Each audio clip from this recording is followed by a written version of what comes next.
Hola, mis queridos amigos del analista financiero. Yo soy José Luis López, el analista financiero, y vamos a ver la parte 2 de la dolarización del nuevo salario mínimo. De la parte uno quedaron muchas preguntas y muchas respuestas que vamos a ver en esta parte 2. Gracias por sus comentarios y espero que podamos incluir en esta discusión y en esta apertura de la dolarización del nuevo salario mínimo todas las observaciones que ustedes han hecho en los comentarios para que sea algo inclusivo y podamos crecer todos con el feedback que he tenido de todos ustedes. Bueno, los factores económicos y de mercado que impactan el salario mínimo, entre ellos tenemos la inflación crónica y la hiperinflación. La pérdida acelerada del poder adquisitivo obliga al Ejecutivo a realizar ajustes periódicos. Los niveles de la inflación acumulada alcanzaron niveles superiores al 600% en el 2026. El tipo de cambio y la devaluación. El valor del salario en bolívares se pulveriza frente al dólar. En el primer trimestre del 2026, el dólar oficial se ubicó en 57.2%, reduciendo el salario mínimo a 130 bolívares por salario. El costo de la canasta básica en el 2026, mientras el ingreso integral rondaba en los $190 al mes, la canasta básica familiar se estima en más de $645 al mes. La productividad y la capacidad financiera, la falta de crecimiento en la productividad industrial y las limitadas fuentes de ingresos fiscales dependientes del petróleo y de la recaudación del CENIAT restringen la viabilidad de aumentos significativos sin generar más inflación. También tenemos el excesivo número de empleados públicos y el excesivo gasto público. El aparato público del Estado son demasiados millones de trabajadores que el Estado no puede atender. Sería preferible que el Estado contrate menos empleados, pero que sean bien compensados a tener millones de empleados que realmente no les puede pagar. Y la falta de indexación del sueldo en el valor del dólar, contrario a las bonificaciones que sí están dolarizadas, ya que el valor del sueldo mínimo no se ha dolarizado y por eso es que se paga 130 bolívares, se deja esos 130 bolívares por más de 6 meses y eso cada vez que se va devaluando el bolívar pasa a ser un valor menor en dólares. Los factores políticos y legales, la bonificación del ingreso, el gobierno ha priorizado el aumento de los bonos de la guerra y del Cesta Ticket, el control por decretos presidenciales, la legislación venezolana permite ajustes salariales directamente mediante decretos del Ejecutivo y hay una presión social y gremial por parte de las organizaciones sindicales quienes exigen aumentos salariales en dólares a niveles estables con un sueldo mínimo que sea indexado en dólares a nivel mensual para que el salario mínimo no pierda su valor. Los impactos estructurales, los pasivos laborales, un aumento sustancial del salario base incrementa exponencialmente la deuda del Estado y los empresarios por conceptos de prestaciones sociales, la brecha existente entre el sector público y privado. El sector privado suele pagar remuneraciones muy superiores al mínimo oficial para retener personal, lo que crea una distorsión entre el sector público y el sector privado. Lo del bono de la guerra económica del Cesta Ticket ya lo comentamos la vez pasada quienes lo reciben, pero vamos a hacer un breve repaso. Quienes reciben el bono de la guerra, los trabajadores públicos activos del Estado que reciben alrededor de $150, los jubilados del sector público que reciben alrededor de $112 y los pensionados del Seguro Social y de la Misión Amor Mayor que reciben $50. ¿Quiénes reciben el Cesta Ticket?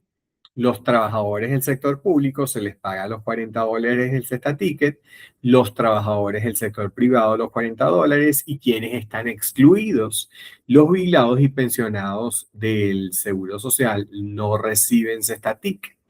Esto es muy importante que haya una reforma y que los jubilados y pensionados sí reciban el Cesta Ticket porque ellos también necesitan cubrir las necesidades alimentarias. Entonces tenemos en el ingreso total de los empleados públicos mínimo que el ingreso mínimo no debería ser el sueldo de la mayoría de los empleados. El ingreso mínimo debe ser un porcentaje muy pequeño porque la mayoría de los empleados deberían estar en una escala salarial que vaya incrementando según el grado de formación de cada profesional. Es decir, que casi nadie debería ganar sueldo mínimo, todos deberían estar por encima.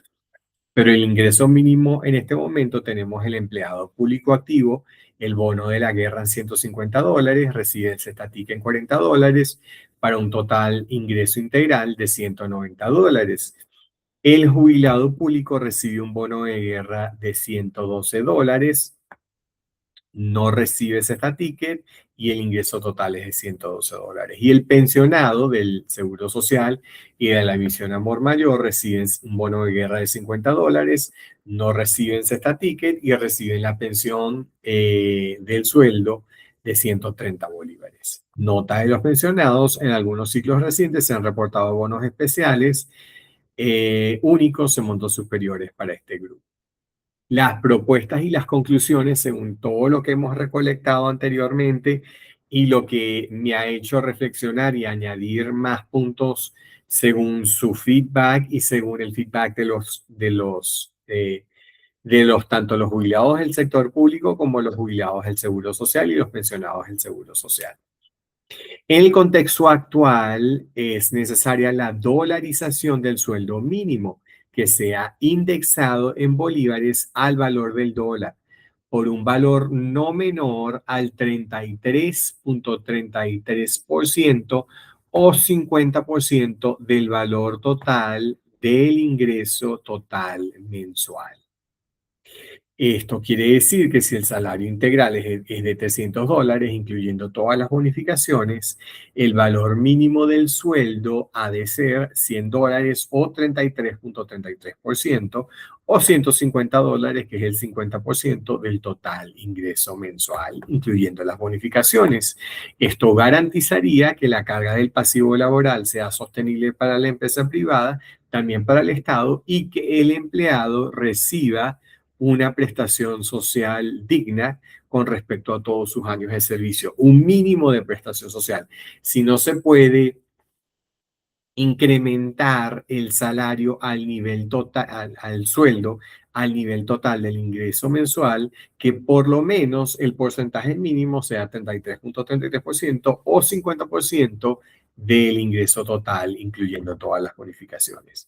También se promueve, que ya lo propuse en el video anterior, que el enlace está aquí abajo, la reforma de la ley laboral de prestaciones sociales, para eliminar el impacto negativo de las prestaciones sociales en el aumento de salario y seguir el modelo de otros países como Estados Unidos, el 401(k), en donde el retiro es invertido en dólares o en bolívares en la Bolsa de Valores de Caracas o en la Bolsa de Valores de Nueva York, con un aporte no menor por parte del empleado y del patrono del 3 al 6% de salario. Eso lo pone el empleado y el mismo monto lo pone el patrono en ese fondo de retiro que iría a la Bolsa de Valores de Caracas o la Bolsa de Valores de Nueva York.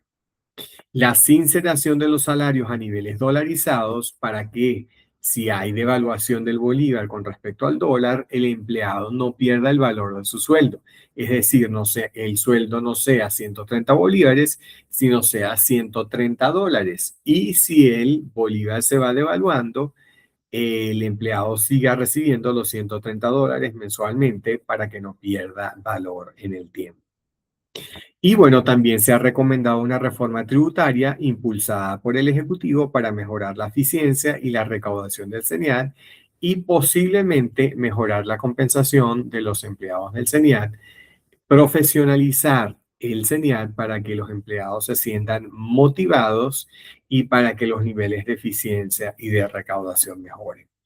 También incluir el cestaticket en la compensación de jubilados y pensionados. Esto es algo que ustedes lo comentaron mucho en los comentarios y tienen razón, ya que los jubilados y los pensionados también tienen necesidades alimentarias y también tienen que cubrir los gastos de alimentación, ya que estamos diciendo que el cesta ticket debe cubrir la cesta básica. Entonces, dos puntos. El cesta ticket debe cubrir la cesta básica y tanto los jubilados como los pensionados del Seguro Social deben recibir el cesta ticket.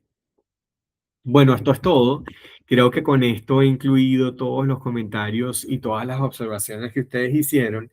Creo que de esta manera podemos garantizar que el sueldo mínimo esté a un mínimo requerido para cubrir las necesidades de todos los empleados y de todos los jubilados.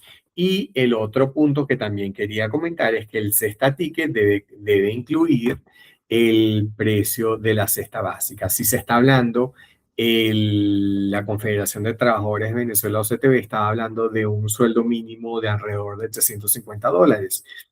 Pero tenemos que considerar que en ese sueldo mínimo y en el cesta ticket se debe incluir el costo de la cesta básica. La cesta básica está en alrededor de $645, pero eso es para 5 personas. Y habíamos hablado de que no necesariamente debe incluir las 5 personas, probablemente un número menor de 2 o 3 personas, ya que no todas las familias son de 5 personas y quizás en la familia pueden trabajar además del esposo o la esposa. No necesariamente una sola persona tiene que mantener a las 5 personas y no necesariamente todas las familias son de 5 personas. Algunas familias son de 3, de 2, de 4. Entonces, bueno, eso sí está por discutirse. El cesta ticket debe incluir el valor de la canasta alimentaria, pero el punto es la canasta alimentaria para 5 personas, para 2 personas, para 3 personas, para cuántas personas. Pero realmente se tiene que hacer una ley de que el cesta ticket debe cubrir la canasta básica. Si es de $645, entonces debe cubrir los $645. Si es de $350, debe cubrir los $350. Pero hay que sincerar el valor del cesta ticket y el valor del sueldo con el valor actual del costo de vida y las necesidades alimentarias y las necesidades básicas de todas las personas, y tenemos que dolarizar los sueldos. La única forma de solucionarlo es dolarizar los sueldos y con todos estos comentarios que les hice, la posible reforma de la ley de prestaciones sociales para hacerla de una manera más eficiente y más eficaz y que no impacte negativamente ni a los empresarios ni al Estado. Y bueno, el valor mínimo del sueldo para que sea un porcentaje del ingreso total. Gracias por todo, los quiero mucho, sigan comentando y seguimos hablando. Chao, chao.